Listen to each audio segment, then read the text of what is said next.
नारद मुनि के क्रोध में आकर भगवान विष्णु को श्राप दे दिया कि उन्हें मनुष्य रूप में जन्म लेकर स्त्री वियोग सहना पड़ेगा। इसी कारण भगवान विष्णु को राम के रूप में अवतार लेना पड़ा और माता सीता के वियोग का गहरा दुख सहना पड़ा। एक दिन देवर्षि नारद मुनि ने गर्व में आकर ये दावा किया कि कामदेव तक उनकी भक्ति को भंग करने में असफल रहे हैं। ये बात उन्होंने अनजाने में भगवान विष्णु को भी बता दी। जब ये अहंकार भगवान के कानों तक पहुंचा तो विष्णु ने सोचा कि नारद को सही मार्ग का बोध कराना आवश्यक है। इसी उद्देश्य से उन्होंने एक दिव्य लीला रची। भगवान विष्णु ने नारद को माया के माध्यम से एक अत्यंत सुंदर नगर दिखाया, जहाँ एक राजकुमारी का भव्य स्वयंवर हो रहा था। उस नगर और राजकुमारी की सुंदरता देखकर नारद मुनि स्वयं भी मोहित हो गए। उनके मन में इच्छा जागी कि वे भी स्वयंवर में भाग लें।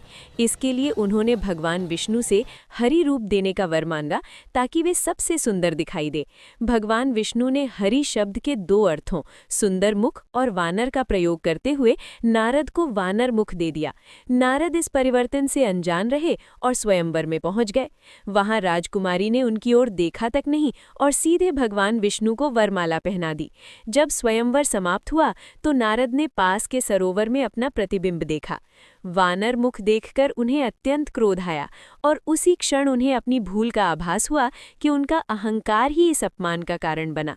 क्रोध और पीड़ा में डूबे नारद मुनि ने भगवान विष्णु को श्राप दे दिया कि जिस प्रकार मैं आज स्त्री मोह से व्याकुल हुआ हूँ, उसी प्रकार तुम भी मनुष्य रूप में जन्म लेकर स्त्री वियोग सहोगे और वानरों की सहायता से ही अपनी पत्नी को प्राप्त करोगे।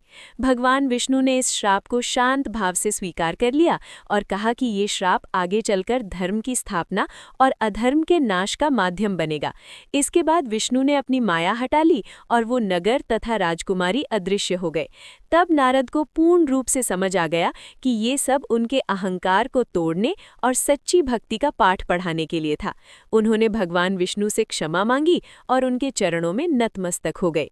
आगे चलकर भगवान विष्णु ने राम अवतार लिया, माता सीता का वियोग सहा और हनुमान तथा वानर सेना की सहायता से सीता को पुनः प्राप्त किया। इस प्रकार नारद का श्राप भी पूर्ण हुआ और भगवान की लीला भी। तो बोलिए